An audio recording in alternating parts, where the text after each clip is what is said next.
Hi friends, chicken curry చేసుకుందాం. Chicken కర్రీకి టమాటా, 4 పచ్చిమిర్చి, ఉల్లిగడ్డలు మిక్సీ పట్టుకుందాం. ఇప్పుడు ఆయిల్ వేసుకొని కొంచెం సాజీర వేసుకొని మిక్సీ పట్టిన పేస్ట్ ఆయిల్ వేసేద్దాం.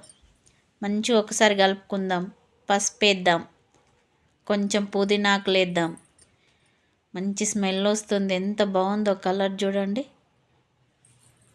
సూపర్గా ఆయిల్లో మంచిగా ఫ్రై అవుతుంది. సాల్ట్ వేసుకుందాం, 2 స్పూన్ల కారం వేసుకుందాం. ఒకసారి మంచిగా కలుపుకుందాం. ఎంత సూపర్ ఉందో చూడండి. ధనియా పౌడర్ వేసుకుందాం. కొంచెం మంచిగా ఆయిల్లో గోలాలి.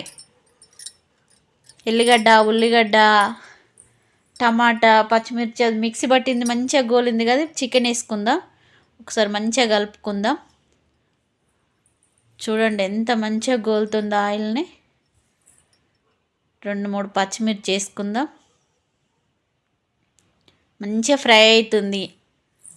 ఎంత సూపర్ ఉంటుందో ఇట్లా ఒకసారి చేసి చూడండి. అబ్బా మంచిగా ఉడికింది. మంచిగా ఆయిల్ పైకి తేలింది చూడండి. మంచిగా దగ్గరకు వచ్చింది. ఇందులో వాటర్ వేయలేదు, వాటర్ వేసుకోవద్దు. కొంచెం కొత్తిమీర వేసుకుందాం. చూడండి ఎంత సూపర్గా ఉందో. ఇట్లా చేసి చూడండి ఎంత టేస్టీగా ఉంటుందో. Tasty chicken curry, chicken fry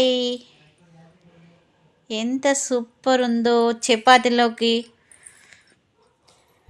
అన్నంలోకి సూపర్గా ఉంటుంది. మా ఇంట్లో ఈరోజు చికెన్ కర్రీ, బగారా రైస్. చూడండి ఎంత మంచిగా కుతకుతలాడుతుంది చికెన్ కర్రీ. బగారా రైస్ కూడా చూడండి. మా ఇంట్లో బగారా రైస్, చికెన్ కర్రీ రోటీలకైనా బగారన్నంలకైనా సూపర్.